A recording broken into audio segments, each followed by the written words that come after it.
तो आज हम लोग स्टार्ट कर रहे हैं next solubility, gas in liquid.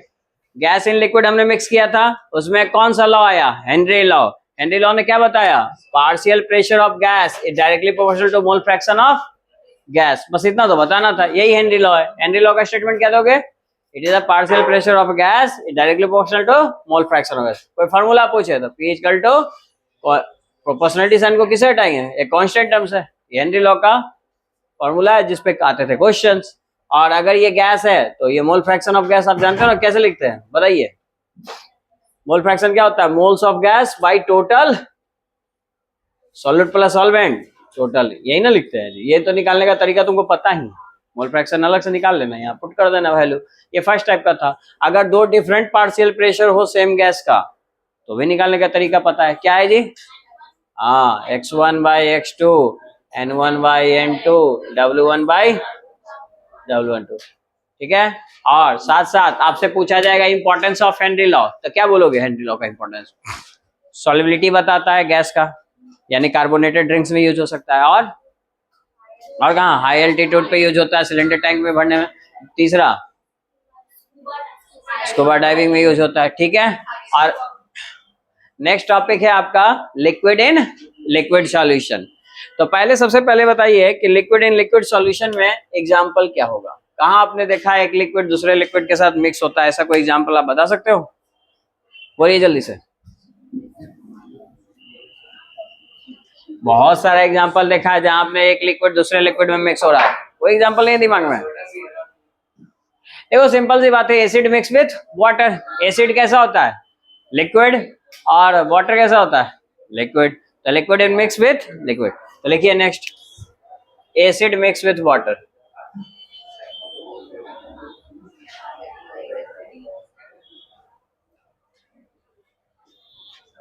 और बहुत सारे एग्जांपल दे सकते हो, जैसे केरोसिन को मिलाया जाता है पेट्रोल के साथ, डीजल के साथ, ये मिक्स होते कि नहीं आपस में? तो ये भी किसके एग्जांपल होंगे? लिक्विड इन लिक्विड सॉल्यूशन के। आ रहा बात समझ में? जो चीज आपस में मिक्स हो जाए वो आपका एसिड मिक्स विथ वाटर। तो आप लिखिए, हेडिंग दीजिए। अब इसमें इसके प्रेशर को हम मेजर करते हैं, एक टर्म से समझते हैं जिसको नाम है वेपर प्रेशर। तो हेडिंग दीजिए वेपर प्रेशर, जिसको शॉर्ट में हम लिखेंगे VP, ठीक है। लिखिए इसका डेफिनेशन क्या होता है vapour pressure. It is a pressure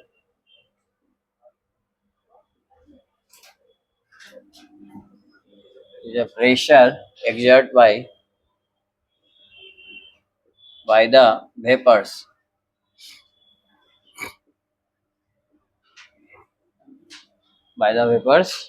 at equilibrium। इस बात को लिखिए, at equilibrium, ठीक है। It's called vapour pressure. इसी को कहते हैं, वेपर्स के द्वारा जो प्रेशर लगाया जाता है वही क्या कहलाता है? वेपर प्रेशर, ठीक है। तो लिख लीजिए। इसमें एक टर्म आ रहा है इक्विलिब्रियम। क्या मतलब होता है इस टर्म का? देखिए समझिए, जैसे एक क्लोज कंटेनर है, ठीक है, और इसमें वाटर फिलअप है। हाँ, आप इसको गर्म करोगे, बॉयल किए, क्या होगा? गर्म करने के बाद ये वेपर्स के फॉर्म में बनेगा, ठीक है। अब वेपर्स के फॉर्म में ये कन्वर्ट हुआ, तो ये आप इसे गर्म किए तो यहाँ पे क्या बन रहा है? एवोपरेशन के दौरान वेपर्स का फॉर्मेशन होगा, ठीक है। यानी आप बोल सकते हो कि किसके बनने की दर है? रेट ऑफ वेपराइजेशन, वेपर बनने की दर है वेपराइजेशन, ठीक है। अब एक बात बताओ, जैसे ये वेपर्स ऊपर जाएगा ये जमा होता जाएगा, इसको जमा होना, जो वाटर कंडेंस हो रहा है उसको क्या बोलते हैं? कंडेंसेशन। तो ये कहलाएगा कंडेंसेशन। तो जैसे ही जमा होगा ये पानी के फॉर्म में वापस आएगा, ऐसे नहीं होता है। किसी बॉयल कर रहे हो और ऊपर कोई ये रखा हुआ है तसली के ऊपर, तो वहां पे वेपर्स जमा होते हैं तो वो पानी के फॉर्म में वापस नहीं आते हैं। ये बादल जो है समुद्र से जो जो सनलाइट के द्वारा एवोपरेट हुए, वो ऊपर जाके कंडेंस हुए, वही ना फाइनली रेन वाटर में आते हैं वापस, तो ये वापस आ रहे हैं। लेकिन कोई ऐसा जगह होगा, ये कहलाएगा तुम्हारा क्या, ये वापस आना क्या कहलाएगा, रेट ऑफ कंडेंसेशन। तो कोई तो ऐसा टाइम होगा जब वेपर्स बनने का रेट और कंडेंसेशन बनने का रेट दोनों बराबर हो जाए, जितना वेपर्स ऊपर जा रहा है उतना वापस आ रहा है। तो इसी कंडीशन को क्या बोलते हैं, इक्विलिब्रियम। वो इक्वल हो गया ना जी, अब ना तो ऊपर जा रहा है ना वापस आ रहा है, क्योंकि जितना जा रहा है उतना वापस आ रहा है। इसी को हम क्या बोलेंगे, rate of vaporization equal to rate of condensation. और यही कंडीशन क्या कहलाता है, इस कंडीशन को क्या कहते हैं, इक्विलिब्रियम। तो ये कंडीशन होगा एट EQ, EQ मतलब इक्विलिब्रियम कंडीशन। और इस कंडीशन में वेपर के द्वारा जो यहाँ फोर्स लगाया जा रहा है, यानी प्रेशर एक्सर्ट किया जा रहा है, उसी प्रेशर को क्या बोलेंगे, वेपर प्रेशर। आया समझ में, वेपर प्रेशर क्या होता है, वेपर्स के द्वारा लगाया गया प्रेशर, लेकिन कब, इक्विलिब्रियम में। इक्विलिब्रियम का मतलब जितना वेपर्स बन रहा है वापस भी उतना ही आ रहा है। तो यही कंडीशन क्या कहलाएगा, कंडेंसेशन के द्वारा, यही कंडीशन कहलाता है वेपर प्रेशर। तो राइट डाउन कर लीजिए, ये डायग्राम बना लीजिए। कभी 2 मार्क्स में आया एक्सप्लेन द वेपर प्रेशर, लिख लोगे, कभी कभी ये सवाल आ जाता है, ठीक है। बोर्ड एग्जाम का कोई भरोसा नहीं है, थ्योरेटिकल क्वेश्चन में भी ये पूछ देगा, एक्सप्लेन द वेपर प्रेशर। और बताता हूँ इस पे ऑब्जेक्टिव कैसे आता है, पहले इतना लिखिए।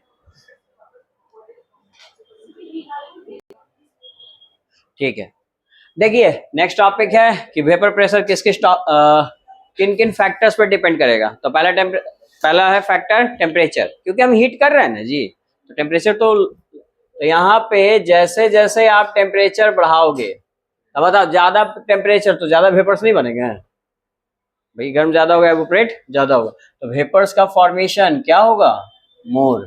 अगर वेपर्स का फॉर्मेशन इंक्रीज करेगा तो ज्यादा वेपर्स ऊपर जाएगा, तो यहाँ पे प्रेशर क्या होगा, मोर।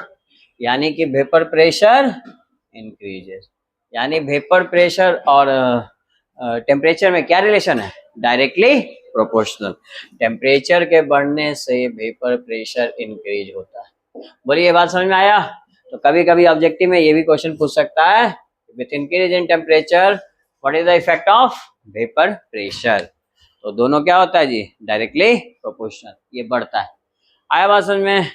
सेकंड लिखो, इम्प्योरिटी की बात करता है।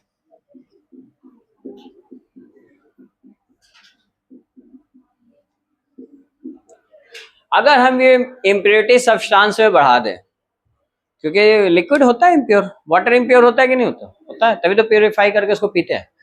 तो भाई इम्प्योरिटी अगर हम बढ़ा दें तो क्या होगा, वेपर प्रेशर बढ़ेगा या घटेगा, ये हमको कंपेयर करना है। तो हम दो सब्सटेंस लेते हैं जी। एक तो आप लिए सबसे पहले क्या क्या लिए, प्योर वाटर लिए। पहले तो हम लिए कि भाई प्योर है एकदम वाटर, प्योर वाटर है। आप बताओ, आप इसको मान लो 100 डिग्री सेल्सियस पे गर्म किए, तो पूरा 100 डिग्री सेल्सियस किसको मिला, इस प्योर वाटर को। और ये 100 डिग्री सेल्सियस पे अपना वेपर्स का फॉर्मेशन शुरू कर दिया। आया बात समझ में, ठीक। और इम्प्योर वाटर जैसे सी वाटर, समुद्र का पानी, समुद्र के पानी में क्या क्या होता है जी, इस वाटर में केवल H2O होगा, समुद्र के पानी में क्या होगा, H2O के अलावा NaCl भी होगा। तो H2O प्लस NaCl, ठीक है। समुद्र के पानी में नमक भी होगा। अब एक बात बताओ, इसको अगर 100 डिग्री सेल्सियस पे गर्म करेंगे, मान लो 100 डिग्री सेल्सियस पे हम गर्म किए, ठीक है, बताओ इसमें वाटर को क्या 100 डिग्री सेल्सियस मिलेगा, नहीं मिलेगा, क्योंकि सॉल्ट भी तो, मान लो इसमें ब्लू कलर सॉल्ट है, तो सॉल्ट भी तो एनर्जी लेगा, तो 100 डिग्री दोगे तो बिलो 100 मिलेगा, ठीक है। तो अब बताइए वाटर को 100 डिग्री नहीं मिला, कम मिला, तो वेपर्स टेम्परेचर कम मिला, हीट कम मिला, तो वेपर्स क्या होंगे, कम बनेंगे या ज्यादा, कम बनेंगे। तो इसमें वेपर्स कम बनेंगे। आया बात समझ में। और इसमें वेपर्स, आप इसमें 3-4 लिखवा लगा दो और इसमें 2-1 लगा दो, ठीक है, तो इसमें वेपर्स कम बनेंगे। आया बात समझ में। इसका मतलब तुम क्या समझे, इसका मतलब हम ये समझे कि जब भी वेपर प्रेशर प्योर सब्सटेंस, और ये कैसा सब्सटेंस है, ये इम्प्योर है वाटर है ना जी, इम्प्योर वाटर या इम्प्योर सब्सटेंस। तो दो तरह के सब्सटेंस होंगे, प्योर सब्सटेंस और इम्प्योर। प्योर और इम्प्योर में वेपर प्रेशर हमेशा किसका ज्यादा होगा? प्योर सब्सटेंस का। हमेशा प्योर सब्सटेंस का वेपर प्रेशर वीपी किसका ज्यादा होगा? प्योर, आप लिख लो प्योर वाटर, प्योर सब्सटेंस का हमेशा ज्यादा होगा किससे? इम्प्योर से। अच्छा, इम्प्योर को ही तो सॉल्यूशन कहते हैं। आप वाटर में सॉल्ट मिलाते हो, क्या इम्प्योर कहिए? वही तो सॉल्यूशन है। शुगर मिलाए, वो क्या है? इम्प्योर हुआ, वो भी क्या कहलाएगा? सॉल्यूशन। इसका मतलब प्योर कंपोनेंट का वेपर प्रेशर, मान लो प्योर कंपोनेंट को हम पी नॉट लिखते हैं, इस तरह से लिखा जाता है पी नॉट, और इम्प्योर को क्या लिखेंगे? इम्प्योर सब्सटेंस, इम्प्योर, चलो इम्प्योर वाटर। तो बताइए दोनों में से वेपर प्रेशर किसका ज्यादा हमेशा होगा? किसका ज्यादा होगा? प्योर सब्सटेंस का। हमेशा याद रखिएगा प्योर सब्सटेंस में वेपर ज्यादा बनेंगे, इसलिए उसका वेपर प्रेशर ज्यादा होगा। ये क्वेश्चन आपका ऑब्जेक्टिव में पूछता है, बहुत ही इंपॉर्टेंट है, आगे यूज भी करेंगे। लिखो ऑब्जेक्टिव, आपसे हमेशा पूछेगा कि आपके, जैसे मैं आपको क्वेश्चन एक देता हूँ, आपके पास एक प्योर वाटर है, ठीक है, या कोई भी प्योर लिक्विड है, और फिर उसका इम्प्योर है, उसी का सॉल्यूशन है, इम्प्योर मतलब उसका सॉल्यूशन है, तो बताओ किसका वेपर प्रेशर ज्यादा होगा? प्योर वाटर का, प्योर लिक्विड का, या इम्प्योर लिक्विड का? इम्प्योर। प्योर लिक्विड का या फिर उस लिक्विड का सॉल्यूशन का? भाई सॉल्यूशन मतलब इम्प्योर, तो किसका ज्यादा होगा? प्योर लिक्विड का। आ रहा है बात समझ में? तो इसी बात को यहाँ पे नोट में राइट डाउन करेंगे, लिखिए। ये ऑब्जेक्टिव में पूछता है, ऑब्जेक्टिव यहाँ भी लिख सकते हो, यहाँ भी लिख सकते हो, एक ही चीज है, बस यहाँ मैं लैंग्वेज में लिखाऊंगा क्योंकि एग्जाम में लैंग्वेज में पूछेगा, ठीक है? तो लिखो इसमें, यहाँ तक राइट डाउन कीजिए। हाँ, इसी बात को लैंग्वेज में लिख लेते हैं। यहाँ पे लिखिए vapour pressure of pure substance, या लिक्विड लिख लो, चूंकि यहाँ सब्सटेंस कौन है? लिक्विड। तो vapour pressure of pure liquid is always greater than, vapor pressure of pure liquid is always greater than, is always greater than from its solution. Vapor pressure of pure liquid is always greater than, हमेशा ज्यादा ही होगा, ऐसा नहीं कभी ऐसा change होगा, is always greater than its solution। Solution बोला तो समझ है कि उस लिक्विड में कुछ इम्प्योरिटी ऐड किया गया, इम्प्योरिटी है ना, फ्रॉम इट्स इम्प्योरिटी। अब इसका मतलब आप समझे कि जब जब वेपर प्रेशर की बात किया जाएगा तो इम्प्योरिटी के साथ कैसा रिलेशन होगा? Inversely proportional. आइए आप चाहो तो रिलेशन भी लिख लो, बाकी तो यहाँ पे एग्जाम्पल के साथ समझाया हुआ है, छोटा सा आप लिख लीजिए ताकि आपको ध्यान रहे, ठीक है? वेपर प्रेशर दो फैक्टर पर डिपेंड करता है, पहला टेम्परेचर, टेम्परेचर बढ़ने के साथ बढ़ेगी, और दूसरा इम्प्योरिटी बढ़ने के साथ घटेगी। इम्प्योरिटी किसी में ऐड करते हैं उसी को क्या कहते हैं? सॉल्यूशन। जैसे सॉल्ट मिलाते चले गए, तो आप जानते हो, आप गर्म पानी लो और समुद्र का पानी लो, समुद्र के पानी में नमक है, ठीक है, सॉल्ट है, आप दोनों को गर्म करो, जल्दी कौन गर्म होगा? Pure water. प्योर वाटर को पूरा एनर्जी मिल रहा है, इसमें सॉल्टी वाटर है, सॉल्ट को भी एनर्जी मिल रहा है, तो जल्दी गर्म नहीं हो। ये तो तुम देखे होगे जी, पानी को गर्म होते हुए, और मिठाई बनाने वाला स्वीट मेकर होता है ना, वो चाशनी को गर्म करता है, कौन जल्दी गर्म होगा? पानी। चाशनी तो बहुत गाढ़ा है, तो जल्दी गर्म होगा नहीं, क्योंकि इसमें इम्प्योरिटी मिला हुआ है, कौन? Salt, sugar. तो आ रहा बात समझ में? इसमें दिक्कत किसी को? ये क्लियर है? इस चीज का हम लोग यूज करेंगे किसको? इम्प्योर, सॉरी, प्योर और इम्प्योर वर्ड को यूज करेंगे। अब प्योर के लिए याद रखना हमेशा क्या लगाते हैं? नॉट। पी मतलब क्या? Vapour pressure. किसका? नॉट लगा तो प्योर सब्सटेंस, और नॉट नहीं लगा तो इम्प्योर सब्सटेंस। तो दिक्कत किसी को नहीं ना? तो यही चीज को एक्सप्लेन किया था किसने? रॉल्स ने। रॉल्स ने बताया लिक्विड की लिक्विड में सॉल्युबिलिटी किस आधार पे हम निकालेंगे। तो नेक्स्ट टॉपिक है आपका रॉल्स लॉ, और यहां से सवाल खूब आता है, यहां से ये ऑब्जेक्टिव आएगा बाबू, एक नंबर का, ठीक? और इसका यूज भी करेंगे न्यूमेरिकल बनाने समय, लेकिन यहां से आएगा कि explain the Rawls law and it's equation. इसका इक्वेशन क्या होता है? ये 2 मार्क्स में एग्जाम में बहुत ज्यादा पूछा जाता है, लिख लीजिए। बिहार बोर्ड, सीबीएसई बोर्ड, सब में पूछा गया है। रॉल्स लॉ, तो बताइए रॉल्स लॉ किसके लिए एप्लीकेबल है? लिक्विड इन लिक्विड सॉल्यूशन के लिए। हेनरी लॉ किसके लिए एप्लीकेबल है? गैस इन लिक्विड के लिए। बस यही दो लॉ तो पढ़े, सॉलिड एंड लिक्विड में कोई लॉ नहीं था। तो रॉल्स लॉ लिखिए, इसका स्टेटमेंट लिखते हैं, लिखिए। सीबीएसई बोर्ड, बिहार बोर्ड सब में पूछता है। देखिए क्या पूछा है, बोला कि रॉल्स लॉ क्या बताया है कि देखो वेपर प्रेशर अगर किसी वोलेटाइल लिक्विड का निकालिएगा, ठीक है, किसी भी लिक्विड का हम निकालिएगा, तो वो हमेशा बराबर होगा किसके? किसके बराबर होगा? प्रोडक्ट ऑफ इस प्योर लिक्विड। प्योर बोला तो product of vapour pressure of pure liquid कर सकते हो। अच्छा चलो रन दो, वो तो अंडरस्टूड है। Is product of vapour pressure of, ई ऐड कर लेना जी, vapour pressure of pure liquid and its mole fraction. और किसका जी? Mole fraction. मोल फ्रैक्शन का सिंबल क्या होता है? एक्स। तो आइए इसका फॉर्मूला क्या लिखिएगा, बताइए। आपके पास कोई लिक्विड है, वेपर प्रेशर लिखोगे, मान लो वेपर प्रेशर को हम पी से लिखते हैं, तो वेपर प्रेशर ऑफ लिक्विड, ठीक, ये किसके बराबर होगा? ये क्या बोला है? ये बराबर होगा किसके? प्रोडक्ट मतलब मल्टीपल। किसका multiple? Vapour pressure of pure liquid. हम बोले थे प्योर लिक्विड के बारे में जब लिखेंगे तो प्योर लिक्विड के लिए क्या लगाते हैं? नॉट लगाते हैं। और किसका मल्टीप्लिकेशन के साथ? मोल फ्रैक्शन ऑफ लिक्विड। उस सॉल्यूशन में जो लिक्विड प्रेजेंट होगा उसके प्योर वेपर प्रेशर को मल्टीप्लाई कर दो मोल फ्रैक्शन से, तो क्या निकल जाएगा? उस लिक्विड का वेपर प्रेशर निकल जाएगा। यही बताया था किसने? रॉल्स लॉ ने, है ना। आप चाहो तो लिख सकते हो यहाँ पे, this law is called Rawls law.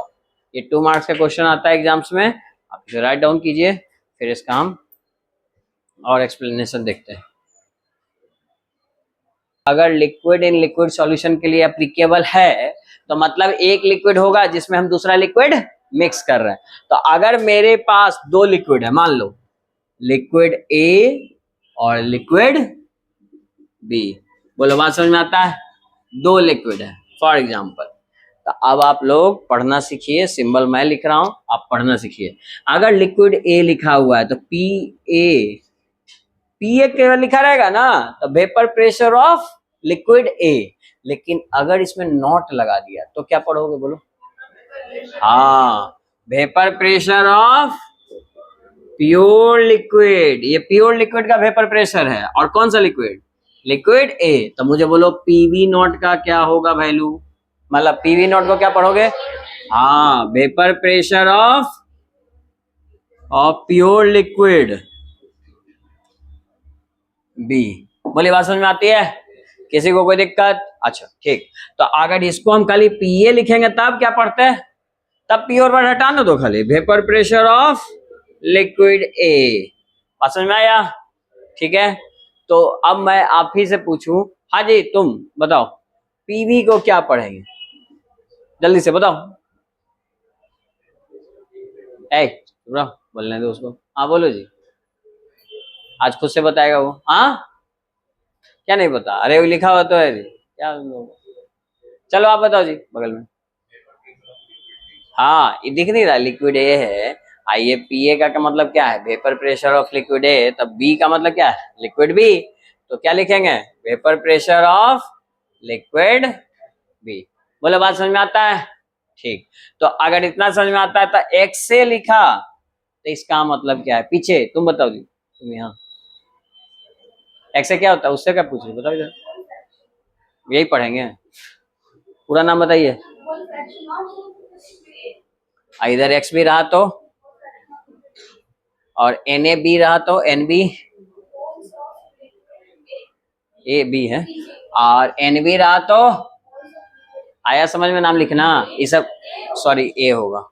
तो इस तरह से आप लिखिएगा, ये mole fraction of liquid A, ये मोल्स ऑफ लिक्विड ए। इसको क्या लिखोगे? Mole fraction of liquid B, और इसको मोल्स ऑफ बी। चलिए जल्दी से लिखिए बेटी।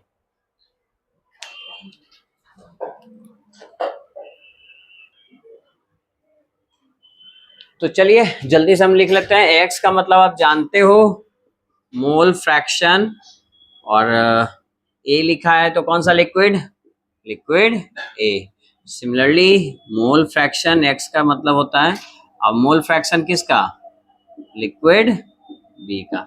n तो स्मॉल n आप जानते हो मोल को कहते हैं, तो मोल ऑफ लिक्विड ए या मोल्स ऑफ जो भी लिखो, यहाँ पे मोल्स ऑफ लिक्विड बी। बोलिए बात समझ में आता है? अच्छा एक बात बताओ, आप लोग खुद ही बताए, रॉल्स लॉ किसके लिए एप्लीकेबल है? Liquid in liquid. तो एक लिक्विड को दूसरे लिक्विड से हम मिक्स कर देंगे तो ये क्या बन जाएगा? यही ना सॉल्यूशन बनेगा जी, ए प्लस बी। ये बताओ क्या तैयार हो गया मेरा सॉल्यूशन? ए और बी को मिक्स किया तो लिक्विड इन लिक्विड मिक्स हुआ, इसी को कहेंगे सॉल्यूशन। तो मुझे एक बात बताओ, हमेशा आप जान रहे हो ना, इसका वेपर प्रेशर इसकी तुलना में किसका ज्यादा होगा जी? इसका इम्प्योर होगा तो इसका कम होगा, और इसका ज्यादा, हमेशा प्योर सब्सटेंस का ज्यादा होता है। तो ये तो हम लोग चलो सॉल्यूशन बना लिए। तो आप बताइए सॉल्यूशन का जो प्रेशर होगा वो कौन सा प्रेशर कहलाएगा? अभी दोनों का जोड़ के ना है जी, तो कहेंगे टोटल कौन सा प्रेशर? Total pressure. या इसको थोड़ा और अच्छे से लिखो। अच्छा पीए को क्या लिख सकते हो जी बताइए, इस फार्मूला के अकॉर्डिंग क्या लिख सकता है? बोलिए। हम जानते हैं पीए किसके बराबर होगा जी? कोई भी वेपर प्रेशर किसी वोलेटाइल लिक्विड का किसके मल्टीपल के बराबर होता है? उसके प्योर कंपोनेंट के मोल फ्रैक्शन के साथ मल्टीप्लाई कर दो। तो प्योर कंपोनेंट का क्या लिखेंगे? पीए नॉट, ऊपर नाम लिखा हुआ है ना, इसीलिए लिखना सिखाया, और इंटू एक्स से। बोलो कोई दिक्कत इसमें? तो बताओ ये पीबी क्या लिखेंगे? पीबी जल्दी बोलो, बोलिए कोई दिक्कत इसमें? ये किसने बताया? रॉल्समैन। ठीक है, अब बताइए इस सॉल्यूशन का वेपर प्रेशर क्या होगा? दोनों का सम होगा, तो यानी आप क्या निकालोगे इस बार? Total pressure. हम लोग रॉल्स लॉ का इक्वेशन निकाल रहे हैं। चलिए टोटल प्रेशर को क्या लिखेंगे शॉर्ट में? पीटी लिख सकते हैं, ठीक है पीटी। अच्छा ये किसके बराबर होगा बोलो? PA plus PV. तो पीटी की वैल्यू फाइनली क्या आएगा? X A plus PV not X B. ये है तुम्हारा रॉल्स इक्वेशन। आया समझ में? इसी को क्या बोलेंगे? Raoult's equation. और इसी पे आएंगे न्यूमेरिकल्स।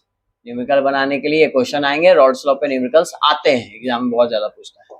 ठीक है, तो चलिए जल्दी से एक बार नाम सबका ले लेते हैं। पीटी मतलब सब लोग बोलिए, गूंगे नहीं रहिए। Total pressure. पीए नॉट मतलब वेपर प्रेशर किसका? कौन सा लिक्विड? Pure liquid A. X A liquid A, और PV not vapour pressure of pure liquid B. Not लगा प्योर लिक्विड, क्योंकि क्वेश्चन में आपको पढ़ना होगा, गिवन डाटा लिखना होगा, तो ये समझिए सब मतलब क्वेश्चन 4-4 लाइन का आता है। एक्स बी, बोलिए बात समझ में आती है? चलिए लिख लीजिए मोड, या इतना आप 2 नंबर में लिख सकते हो, 3 नंबर में लिख सकते हो, आपको ड्राइव करने आता है। ये फॉर्मूला इस तरह से ड्राइव होता है। देखिए मैं कोशिश कर रहा हूं कि दोनों टर्म को एक में चेंज करूं। तो यहाँ पे एक्स ए मैंने, हम जानते हैं सम ऑफ मोल फ्रैक्शन 1 होता है, ठीक है, तो एक्स ए की जगह हम क्या लिख सकते हैं? 1 माइनस एक्स बी। अब यहाँ हम जरा पुट करते हैं इस इक्वेशन में, पी ए नॉट तो वही रहेगा, एक्स ए की जगह क्या पुट करना है बोलो?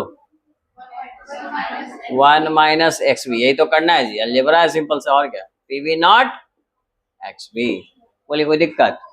समझ में आता है? अच्छा गुना उना करने आता है ना? देखो इसको इसमें गुना करो, क्या आ जाएगा जी? 1 मल्टीप्लाई इसमें करेंगे, पी ए नॉट के बराबर होगा। अच्छा इसको माइनस एक्स बी है, इसमें मल्टीप्लाई करो तो क्या आएगा? P A not minus X B. ये माइनस टर्म आएगा ना आगे, अब plus P V not X B. बोले इसमें कोई दिक्कत? आया समझ में? अब इसमें जो कॉमन है वो निकालना दो। कॉमन कुछ दिख रहा है? ये दोनों में दिख रहा है कॉमन। हाँ इन दोनों में हम कॉमन ले सकते हैं, तो ले लीजिए कॉमन। तो बताइए पहले तो पी ए नॉट है, इसको रहने दो। अच्छा इसके बाद प्लस रहने दो, और हमने कॉमन क्या ले लिया? हमने कॉमन क्या ले लिया? X B. दिख रहा है एक्स बी कॉमन ले लिया, तो लिखो जरा।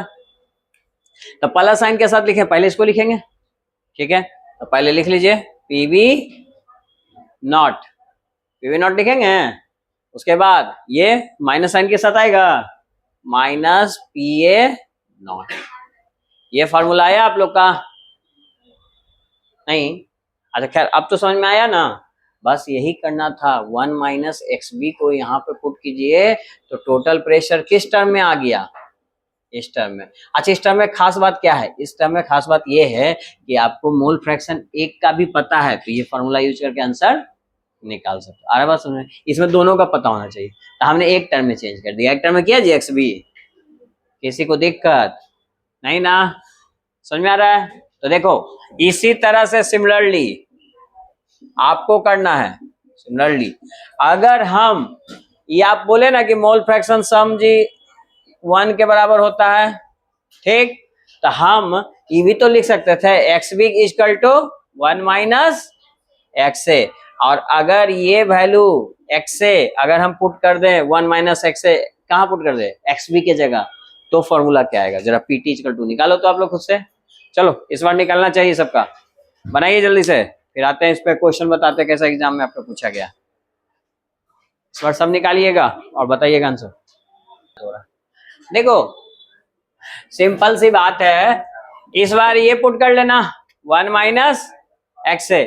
हालांकि डायरेक्ट भी लिख सकते थे, लेकिन चलो कोई बात नहीं, हम तुमको पुट करके दिखाते हैं। कहाँ आ गया इक्वेशन? ये है ना XB। चलिए इक्वेशन हम जानते हैं, PT इक्वल टू क्या होगा? PA0 XA plus PB0। इसी के जगह ना पुट करना है, इसकी जगह क्या पुट करें? 1 माइनस XA, और इसको मल्टीप्लाई कर लो, PA0 XA प्लस PB0, और मल्टीप्लाई करेंगे ना इसको इसके साथ मल्टीप्लाई करेंगे, माइनस PB0 XA। बोलिए बात समझ में आता है? ठीक। अब एक बात बताओ, इसमें किसमें कॉमन निकलेगा? मान लीजिए PB0 को हम यहाँ लिख दिए, PB0 प्लस ये तो मैंने लिख दिया, इसमें कॉमन तुमको कुछ दिख रहा है? क्या दिख रहा है? XA। तो बचेगा क्या? PA0 PB0। PA0 इसमें से आया, अब PB0 इसमें से आया, ये माइनस में है तो माइनस लगा दो। बोलो बात समझ में आता है? ये आ गया टोटल प्रेशर।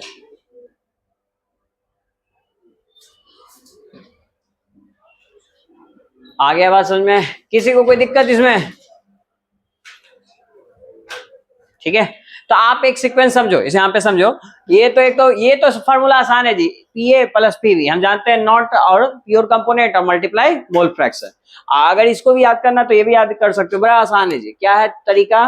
देखो इसमें A B ऐसा सीक्वेंस में आ रहा है, हमेशा ये सीक्वेंस में आएगा, ऐसा नहीं आएगा A दोनों साथ में रहेगा। यहाँ पे भी देखो BA, ठीक है, तो इस तरह से सीक्वेंस आएगा, कभी ऐसा नहीं आएगा। बाकी इसको इसमें कन्वर्ट करने में बहुत समय नहीं लगेगा, आप खुद से भी कर सकते हो, ठीक है। तो खाली ये याद रखने की जरूरत नहीं है, तो जोड़ने के बाद आएगा ही, और इसको इसमें चेंज आप तुरंत कर सकते हो खुद से भी, और एक दो बार फॉर्मूला लिखोगे तो याद भी हो जाएगा। लेकिन बात आती है कि इस पे एग्जाम में क्वेश्चन कैसे आते हैं। तो एग्जाम में देखो क्वेश्चन CBSE बोर्ड में ये 3 मार्क्स में पूछा जा चुका है क्वेश्चन, ठीक है।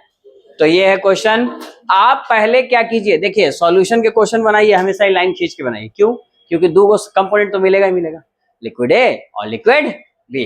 तो दो लिक्विड मिलेगा तो दोनों को अलग अलग करके लिखिए, और दोनों में क्या लिखिएगा?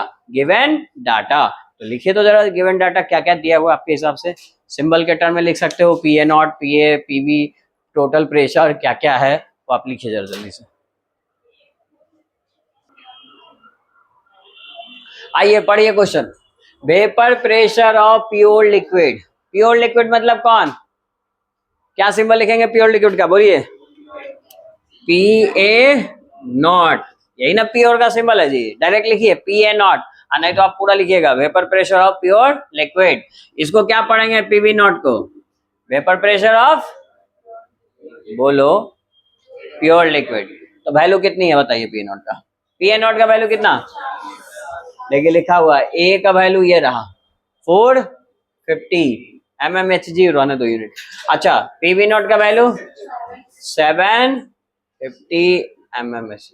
बोलो कोई दिक्कत? अच्छा इन दोनों को मिक्स किया, एंड दोनों को मिक्स किया ना, तब ना composition, liquid composition of mixture.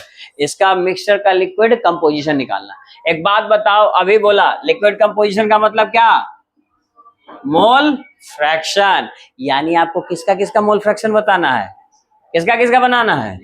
X से और अच्छा बढ़िया बात है। देखिए एक्स बी, यानी आपको क्या बताना है जी? लिक्विड कंपोजिशन ऑफ कितना? ए, और liquid composition of liquid composition of B, यानी आपको एक्स ए और एक्स बी दोनों की वैल्यू चाहिए, दोनों की चाहिए ना। अच्छा ये जो दिया हुआ बता सकते हो क्या है?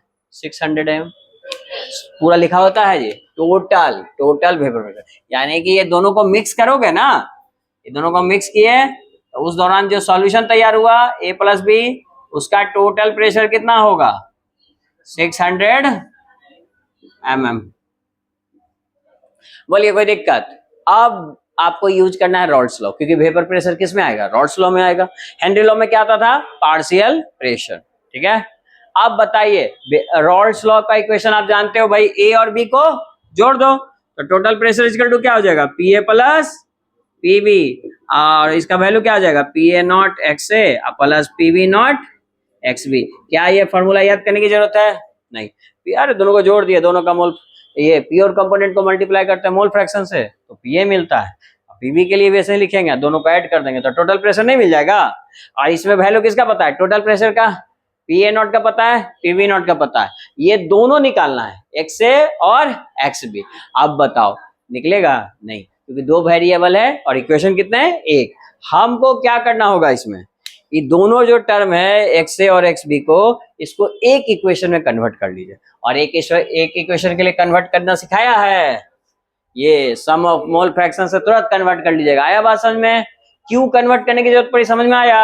अगर हमको ये दोनों दिया रहता तो हम वैल्यू पुट करके बता देते आंसर, लेकिन दोनों निकालना है। अरे बात समझ में? तो ये फॉर्मूला पे सवाल यहाँ पे इसमें एक बनेगा इसी फॉर्मूला पे, बस कल इसको चेंज करना होगा, एक्स ए की जगह 1 माइनस एक्स बी कर लेना। अगर 1 माइनस एक्स बी करेंगे तो बताइए फॉर्मूला क्या आएगा? पी टी इक्वल टू, देखिए P A not plus P B not P A not आई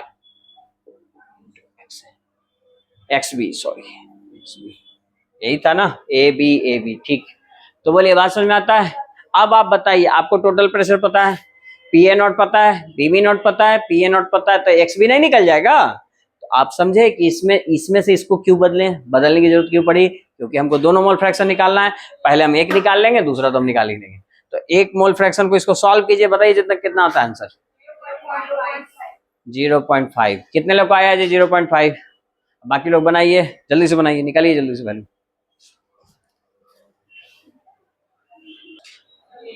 देखिए ये बहुत आसान सा सवाल अब बचा है।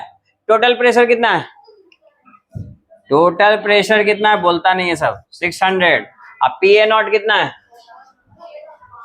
450। और बताओ पीवी नॉट कितना है?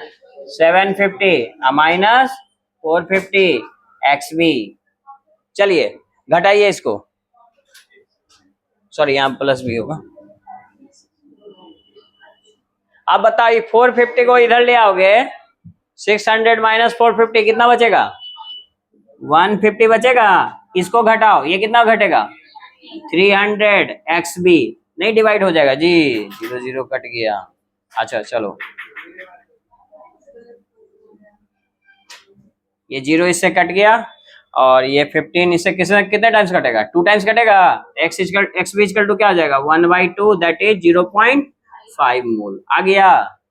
आया बात समझ में? अब मुझे केवल ये बताओ कितने बच्चे एक्स ए की वैल्यू बता सकते हो, आंसर नहीं बताना है, कितने बच्चे वैल्यू निकाल चुके हो? निकाल चुके हैं सारे लोग? जो नहीं हाथ उठाए वो क्यों नहीं निकाले भाई? आप नहीं निकाले, उसे पूछ रहे। बन गया? कितना आया वैल्यू? आए 0.5 आया है सबका 0.5। अरे सिंपल सी बात है, अभी आप पढ़े सम ऑफ मोल फ्रैक्शन क्या होता है? 1। एक पता चल गया तो दूसरा नहीं निकल जाएगा जी।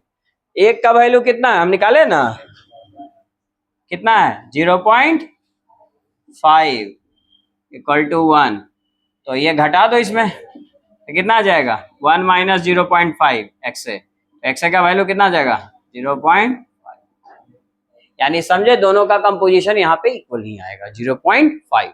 अगर मान लो ये 0.3 आता तो ये कितना आता, बस यही तो करना था, 1 से घटा लेना, तो ए ओ का पता चल जाए। और ए ओ का पता कैसे कर सकते हो, जब दोनों नहीं पता है तो ये वाला फॉर्मूला यूज करेंगे, और ये फॉर्मूला यही फॉर्मूला है, बस केवल इससे आप इसको चेंज किए। कोई डाउट किसी को नहीं ना? तो एनसीईआरटी बुक का 16 नंबर क्वेश्चन रॉल्स लॉ पे ही है, ट्राई करो। रॉल्स लॉ का न्यूमेरिकल बनाइए जल्दी से।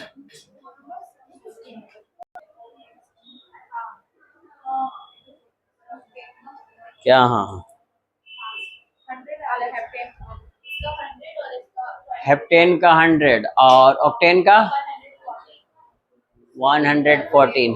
आया जी आप लोग को? कार्बन का मास पता है ना? नहीं पता? 12। और हाइड्रोजन का? तुम लोग बोलता नहीं, गूंगा हुआ है क्या? ना बोलता है ना बताता है कुछ। चलो बताओ जल्दी से। सब हाइड्रोजन का भी मास नहीं पता है, एक होता है।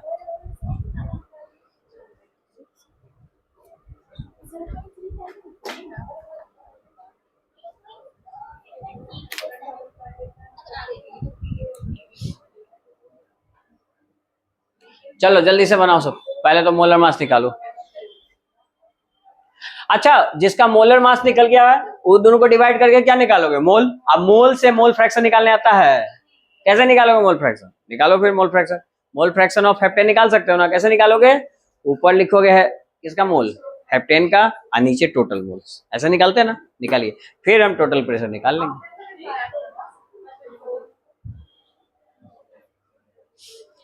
चलो बैठो नहीं, निकालो जल्दी से, कॉपी देखता हूँ अभी तुम लोग का।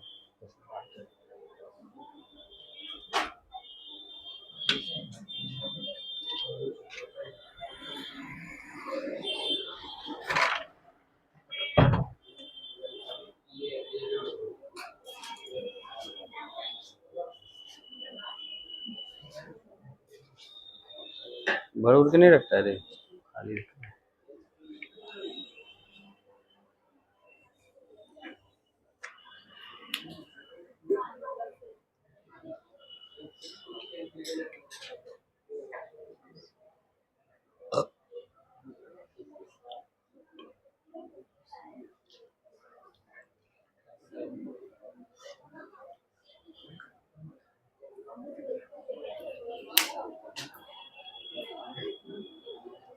समझ में आया? उसका क्या देख रहा है, उसका देखेगा कुछ समझेगा।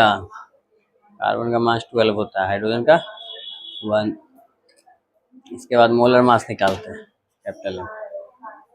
कार्बन का 12, फॉर्मूला क्या है देखो, 7 कार्बन है ना, एक कार्बन का 12, 7 कार्बन का कितना होगा, मल्टीप्लाई कर देंगे, प्लस हाइड्रोजन का 1, 16 हाइड्रोजन का कितना होगा, एक पेंसिल 1 रुपये, 16 रुपये दो, 16 से मल्टीप्लाई कर लेंगे, एक पेन 12 रुपये का, 7 को कितना का मल्टीप्लाई कर लेंगे, जोड़ लो, 84 + 16, वही तो सब बता रही है, 100 ग्राम।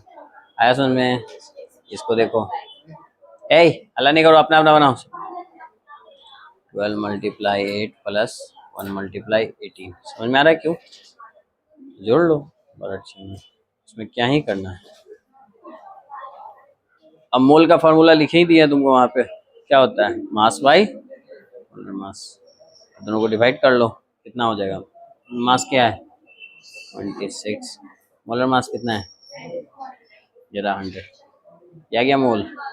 अच्छा इसका मोल निकाल लो, मोल ऑफ ऑक्टेन कितना आएगा, mass of octane divide by molar mass of octane. Mass of octane कितना, नहीं लिखा, नहीं लिखना चाहिए तो, 35 ग्राम दिया था ना ऊपर, वहाँ लिखा हुआ 35/144।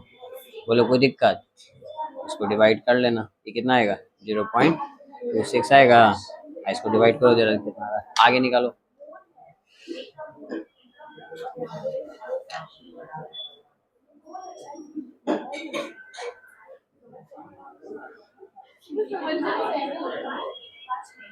ये क्या कर रही है रे पीछे, तब बनाओ ना अपना, तुम नहीं गया, क्या दिक्कत है, ये डिवाइड कर लिए, फिर प्रॉब्लम क्या है बोलो। हम तो सर क्या वेरीफाई कर रही हो, मोल फ्रैक्शन निकालेंगे तो क्या लिखेंगे, moles of heptane divided by total moles. Total moles क्या होगा, हेप्टेन प्लस बोलो टोटल मोल से ये दोनों को नहीं जोड़ देंगे? और ऊपर लिखो। इसमें क्या ही सोच रहे हो, इतना डिस्कशन मार के जा रहे हो। सब अपना अपना बनाओ। हाँ जी, क्या तुम बता रही थी, बोलो। फिर वो पूछ रही थी, बता रहे थे, वो पूछी यहाँ पे क्या लिखे हो, तो मैं बता रही थी कि मोल ऑफ। ठीक है, लिखो।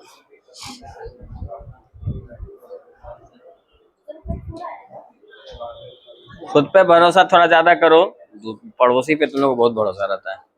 मेरे आगे पीछे दाएं बाएं सब ब्रिलियंट बैठा हुआ है, एक बीच में हम बेवकूफ है ना। दाएं बाएं सब पूछ पूछ के लिख लेगा, पता नहीं वो गलत लिख रहा है सही लिख रहा है, इससे मतलब नहीं है, लिख लेना है बस।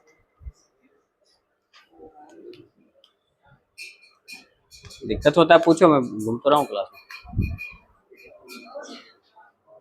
अरे वीडियो चल रहा है।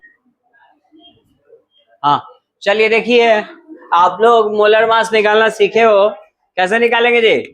कार्बन का 12 होता है और मल्टीप्लाई 7, क्योंकि 7 कार्बन है।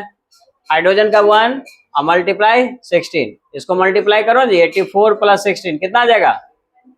100 ग्राम। और ये कितना आएगा?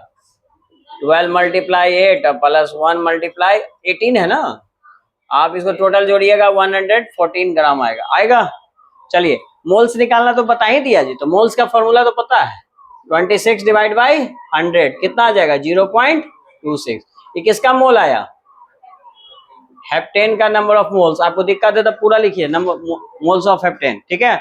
अच्छा आइए मोल्स ऑफ ऑक्टेन निकालते हैं, तो बताइए ऑक्टेन का मास कितना? देखो क्वेश्चन दिया है 35। आइए कितना आएगा मोल्स ऑफ ऑक्टेन, बोलो। 0.30। चलो इतना रहने दो जी, कोई दिक्कत किसी को? ठीक है, अब ये निकल गया। लेकिन आप देखो रॉल्स लॉ के क्वेश्चन में मोल्स चाहिए, मोल फ्रैक्शन चाहिए? मोल फ्रैक्शन चाहिए ना जी, तो हम इसको किस में कन्वर्ट करेंगे? मोल फ्रैक्शन में। आइए मोल फ्रैक्शन में कन्वर्ट करते हैं। तो मोल फ्रैक्शन में कन्वर्ट करने का तरीका नहीं पता है? मोल फ्रैक्शन ऑफ H कैसे निकलेगा? मोल फ्रैक्शन ऑफ सॉल्यूट, याद आ रहा है पुराना फॉर्मूला? बोले थे मोल फ्रैक्शन बार बार यूज होगा। मोल फ्रैक्शन ऑफ सॉल्यूट क्या है तरीका? मोल fraction of solute divided by total mole, solute plus solvent. आप कीजिए ना, ए को सॉल्यूट मान लीजिए, हेप्टेन को, तो मोल फ्रैक्शन ऑफ हेप्टेन जिसको निकाल रहे ऊपर लिखेगा, नीचे क्या लिखेंगे? Total moles. टोटल मोल्स कौन कौन होगा मिक्सचर में? अरे भाई कौन कौन मिला रहे हो? हेप्टेन मिला रहे हो, एगो ऑक्टेन मिला रहे हो, तो दोनों का मोल्स लिखिए। Moles of heptane, moles of heptane, moles of heptane अब बाई मोल्स ऑफ ऑक्टेन। क्या ये सॉल्व नहीं होगा आपसे? वैल्यू पुट कीजिए, कितना होगा जी? 0.26 और नीचे 0.30 प्लस 0.26, सॉल्व हो जाएगा ये। तो बताइए ये मोल्स ऑफ, ये कितना आएगा? 0.46, यही आया सबका। सब लोग चेक करें जी। अच्छा एक बात बताओ, या तो इसको डिवाइड करके निकाल लो, या एक और आसान तरीका है तुम्हारे पास, क्या है जी? दोनों का सम मोल फ्रैक्शन का क्या आएगा? 1। इसका वैल्यू पता है, इसको 1 से घटा दो तो किसका मोल फ्रैक्शन निकल जाएगा? मोल फ्रैक्शन ऑफ ऑक्टेन। अब वो लोग हम ऐसा नहीं निकालेंगे तो निकाल लो ऐसे, ये डिवाइड करके। आ रहा समझ में? थोड़ा कैलकुलेशन समय लगेगा, वैल्यू वही आएगा। तो चलिए कोई बात नहीं, आप छोड़िए, आप डायरेक्ट यही यूज कीजिए। क्या यूज करोगे? Mole fraction of octane equal to क्या लिखोगे? 1 minus mole fraction of heptane. 1 minus 0.46 कितना आ जाएगा जी? 0.54। इतना आ रहा है, चेक करो सब। पूछा क्या है तुमसे? इन दोनों को मिक्स किया तो मिक्सचर का टोटल प्रेशर। रॉल्स लॉ क्या बोलता है? रॉल्स लॉ क्या बोलता है? बोलता नहीं है तुम लोग। हेप्टेन और क्या? हेप्टेन का प्रेशर और ऑक्टेन का प्रेशर का सम टोटल प्रेशर देगा। अरे भाई मिक्सचर में कौन कौन उपस्थित है? इस मिश्रण में यही दोनों उपस्थित है जी, तो इन दोनों को जोड़ देंगे, दोनों का प्रेशर अलग अलग जोड़ देंगे, टोटल प्रेशर मिल जाएगा। लेकिन आप जानते हो इसको कैसे लिखते हैं, बोलो कैसे लिखते हैं? P not x H. इसको कैसे लिखेंगे? P oct x oct. Oct मतलब ऑक्टेन। अब बताओ इसका सबका वैल्यू है तुम्हारे पास है कि नहीं है? पी नॉट का वैल्यू नहीं है तुम्हारे पास? पी नॉट एच का वैल्यू देखो नहीं क्या रहा जी, है तो क्या लिखोगे? 0.2। मोल फ्रैक्शन कितना है? 0.46 प्लस इसका बताइए पी ऑक्ट कितना है? 46.8 और x mole fraction of octane कितना है? ये रहा 0.54। ये कैलकुलेट करके सॉल्व नहीं हो जाएगा तो टोटल प्रेशर आ जाएगा। बताइए टोटल प्रेशर कितना आ रहा है आप लोग का? सॉल्व कीजिए चलिए जल्दी से, बाकी लोग लिख लीजिए पहले तो यहाँ तक।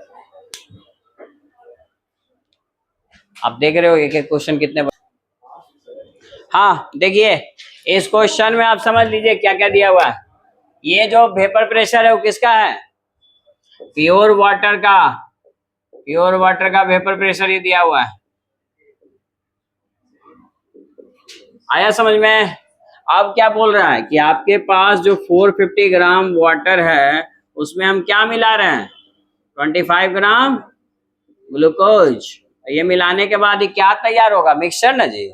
तो इस मिक्सचर का पूछ रहा है कि प्रेशर कितना होगा, तो कौन सा प्रेशर बोलेंगे? टोटल प्रेशर या vapour pressure of pure component? Pure थोड़े राजी, ग्लूकोज तो मिल गया। तो ये क्या है? क्या है ये? मिक्सचर। तो मिक्सचर के लिए क्या निकालोगे? Total pressure. टोटल प्रेशर के लिए क्या तुम्हें पता होना चाहिए?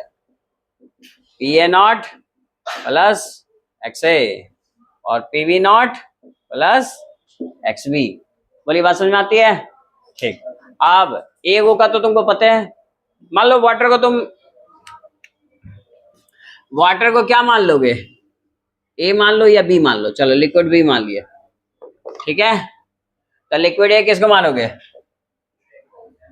ग्लूकोज को मानेंगे। ग्लूकोज को हमने ये मान लिया, ग्लूकोज। चलिए अब इसकी सब वैल्यू नहीं निकाल सकते आप लोग?